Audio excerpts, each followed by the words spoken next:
I thought I was done with this entire fiasco, but it looks like things have gotten more nuclear, so here I am again with a follow-up video. New things have been said, and the grave is being dug even deeper as we speak. So to quickly catch you up, Accursed Farms, who's a YouTuber, started an initiative in Europe to preserve video games' online functionality by hopefully making a law so companies can't just abandon their games like they're doing right now.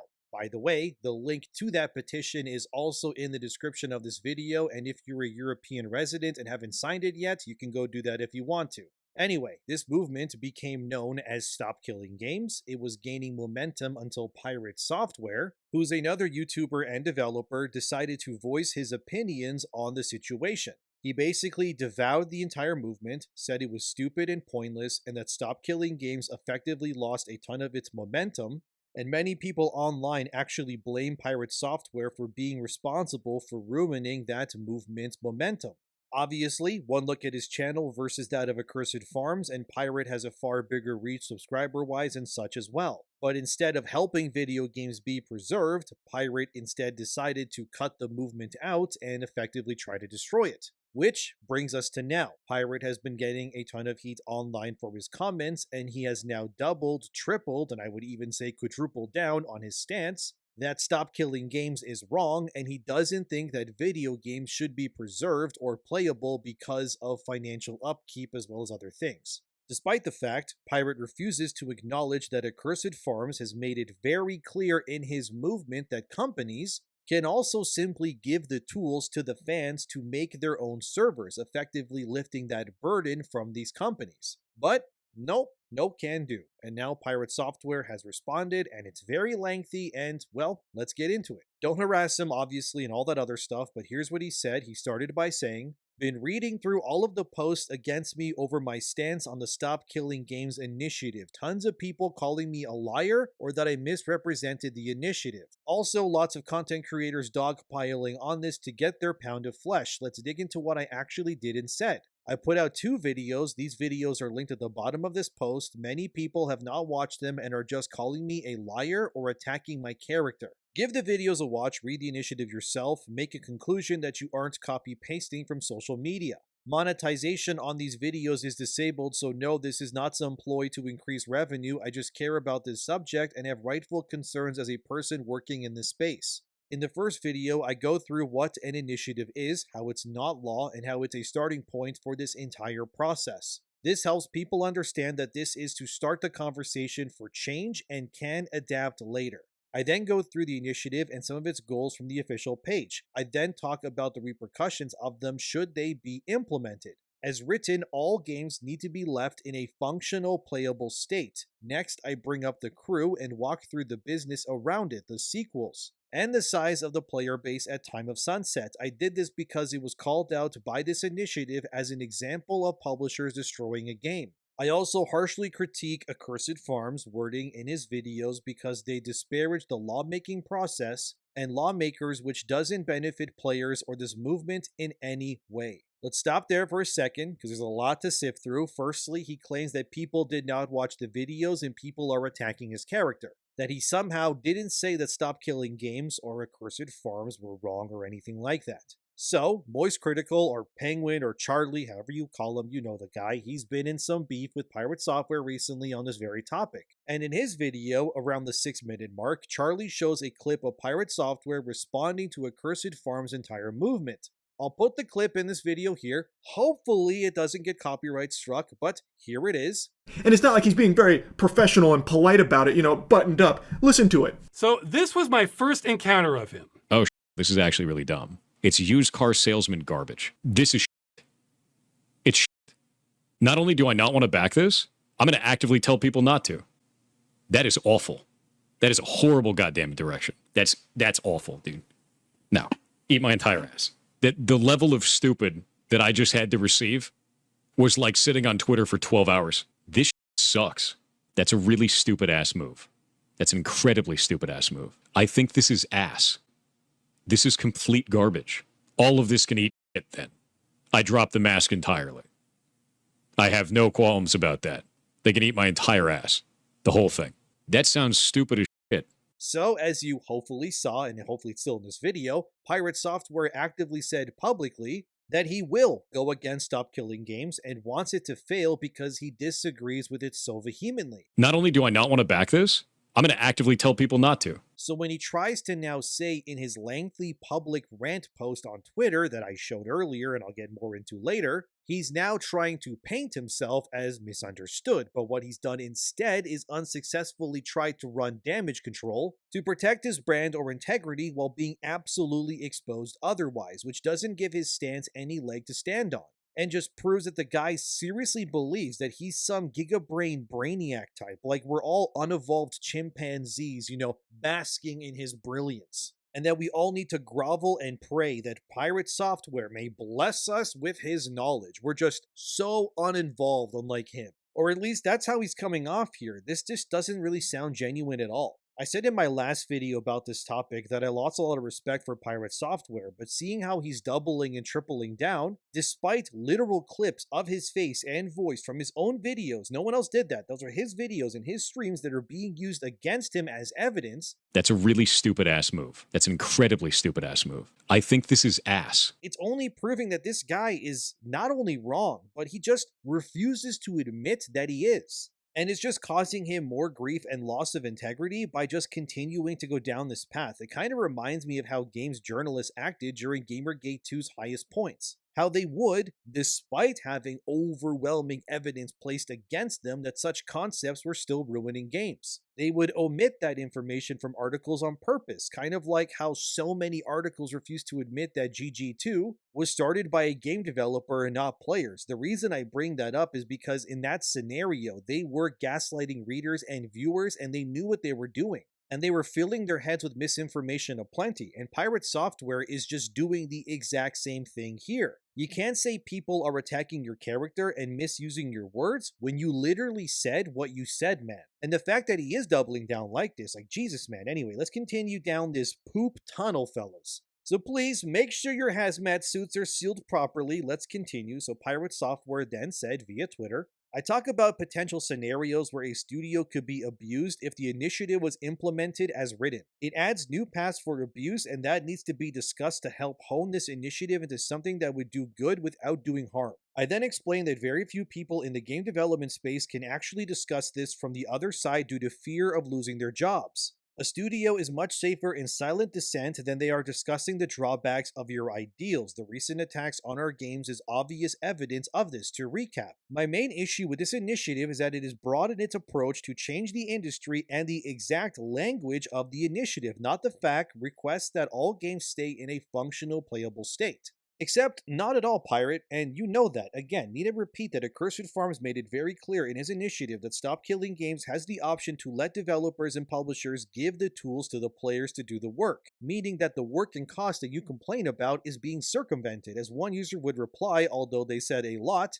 I'll just read the beginning, otherwise this video will be like an hour long, but here's what they said. You say the initiative demands that all games stay in a functional, playable state and call that unfeasible, but you're taking the most extreme reading of that phrase. It's an advocacy starting point, not a mandate. The goal is to prevent avoidable game destruction, not force every online title to be preserved forever. Framing it as a threat to MMOs and user-generated content games is a slippery slope argument that misrepresents the intent. Pirate Software, as seen here, doubles down again, saying this user is misrepresenting what he says, but this happens, which is, my god, man. Then the same user then replies back, I didn't say you're misrepresenting the initiative, I said you're misrepresenting the intent. Why undermine an entire movement that does stand to introduce incredible consumer protections by dismissing it rather than proposing a rewording? Also, tell me you didn't read my response without telling me. It's a fear of a hypothetical abuse of the current wording that you're standing on. Pirate would then reply, the intent is not what is written. You can argue that what is meant is different, but that isn't relevant here. It's not written, and intent is lost when undocumented. And this other user just says what we're all thinking. Are you like literally illiterate or something? Because it's incredible how despite overwhelming evidence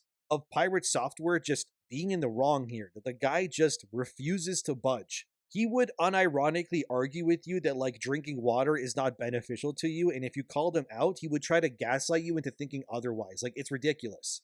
And Pirate keeps doing the same rebuttal to everyone, which is, actually, you didn't read what I said. Like, no, people read what you said. They're responding to you.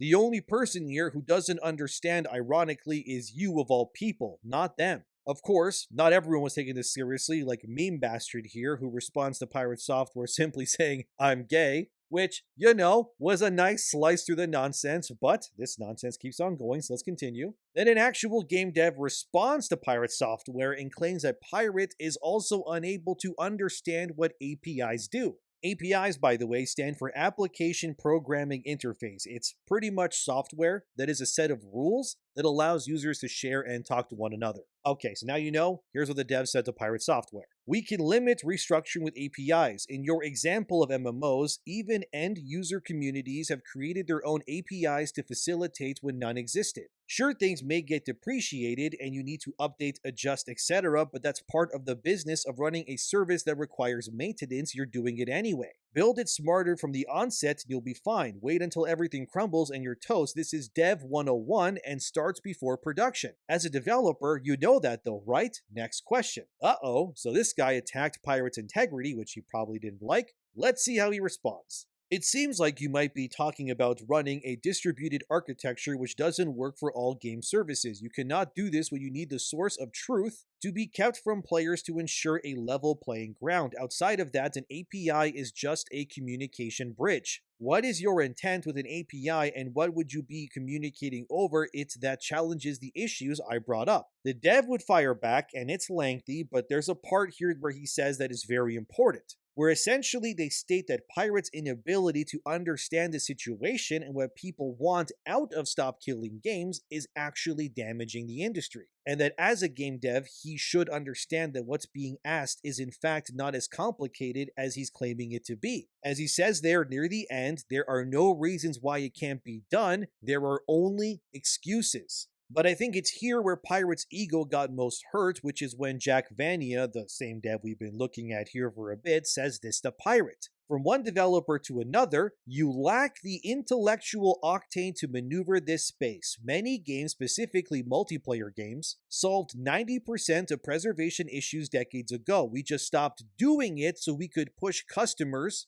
to the yearly reskin because that was more profitable. The problem has already been solved. It's strange to see a developer so lost on this. There's a few hangups with microtransactions, but that is a design problem and not a preservation problem, full stop. Stay clear, man, please. And exactly that. He said it how it is. This problem that Stop Killing Games is trying to fix is not due to software limitations or anything like that.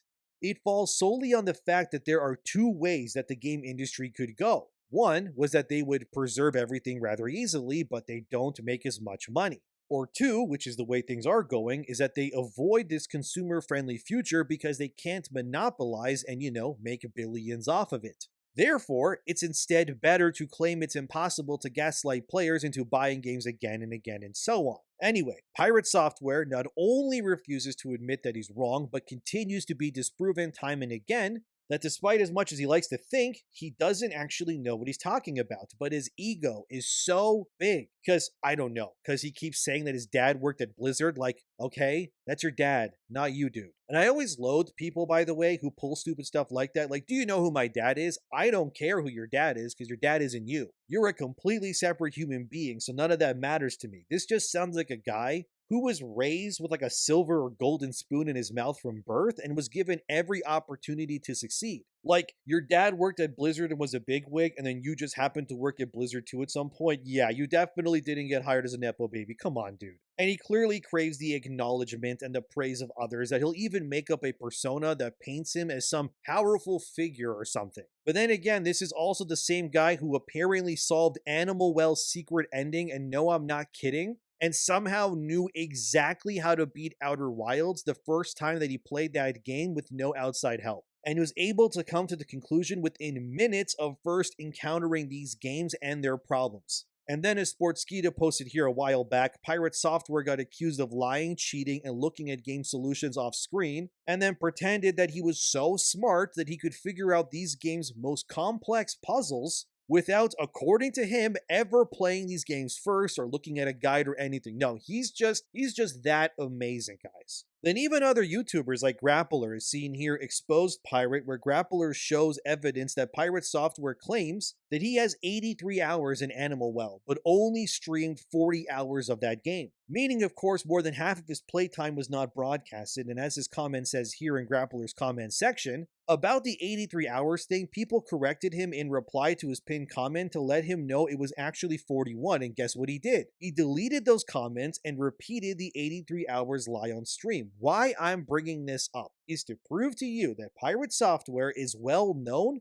to be a lying narcissist. The guy just, I don't know, unironically I guess, wants to be viewed like he's like the real life Tony Stark or something when he isn't. Like, why would you lie about looking up answers to a game like Animal Well's secret ending is just kind of beyond me. Like, the game's ending, in case you don't know, I'm not going to spoil the ending, don't worry. I'm just going to tell you about the secret ending and like how complex it was to figure out. But basically, it took that whole community that was playing Animal Well, as Google states here, several weeks. All of them, that's like more than 1 million players, all working together to figure out the secret ending to Animal Well because it was that complex. It took like over 1 million people several weeks, guys. Come on. That whole community had to come together to figure it out. But nope, not Pirate Software. No. He immediately just enters the room where the puzzle is and goes, oh, I know how to solve this because I'm so smart. Come on, man. Why is it not surprising to anyone that this guy is not only routinely wrong about stop killing games, but he also gets called out by game devs, for God's sakes, who explicitly state that he doesn't know what he's talking about. The fact that this guy has quadrupled down like this is not surprising. Like I said, he's a classic narcissist. Look, I'm never gonna lie and say I'm amazing at puzzles or know everything about game devs, because I don't. I'm not a genius, and I'm okay with that. But it's actually worse to try to gaslight others into believing that you are something that you aren't, because it then just comes off as pathetic more so than really anything else. But Pirate said more that again just contradicts what he stands for and says. He said, this is not feasible for all games at a technical level and could potentially restrict developers from making online-only games, like MMOs, MOBAs, and user-generated content games in the future. That list is not exhaustive, and it doesn't matter if you do or don't like these kinds of games. Effectively, this has the potential to restrict future developers from making kick-ass experiences because it locks a weight on their designs. Even though this is an initiative that can change in the future, this goal is core to the mission and deeply disruptive, so it needs to be called out. To clear up some disinformation about my character, I left AAA in 2016 because I effing hate how the industry is now and prefer indie entirely. I don't like Blizzard or I would have stayed working there. That's why I quit. That's the entire point. F AAA and what many studios have turned games into. Wait a minute. So let me get this straight. You think game preservation is stupid and pointless and indies are the way to go. But then your stance in this is overwhelmingly in support of the very design and monetary practices that benefit solely AAA in this instance, yet you admit that you hate AAA development. This doesn't make any sense. How is your stance that of pro AAA when you claim that despite everything it stands for? This is just absurd, dude. At this point, I don't even think Pirate Software even knows what he's talking about anymore. I think he's so lost in this grift to seem smarter and better than everyone else that it's caused his beliefs to oppose themselves. What Stop Killing Games asks for is not impossible, and the only people who think it is are people like Pirate and the executives who make billions by conveniently ignoring solutions so they can continue their predatory practices. When developers and other content creators are calling you out this much, you have to come to the conclusion that maybe you're ill-informed and wrong. But what we're witnessing instead is someone whose ego is the size of Jupiter, thinking that we're all just unwashed apes who can't fathom his brilliance. After all, he solved Animal Well's secret ending and beat Outer Wilds without a guide, like the first time he played it immediately. His brain is just so big, guys. Please believe him. My God, but I think one thing is clear. Pirate Software has been rightfully called out for his attempt to kill Stop Killing Games as a movement, and while I doubt he'll ever apologize, but instead, just double down and push misinformation instead to mask his errors, at least people know now. But what do you think? Let me know in the comments. The petition is also in the description box below. If you are a European resident who hasn't signed it yet, please go look at it. But thank you for watching, subscribe, and I'll see you next time.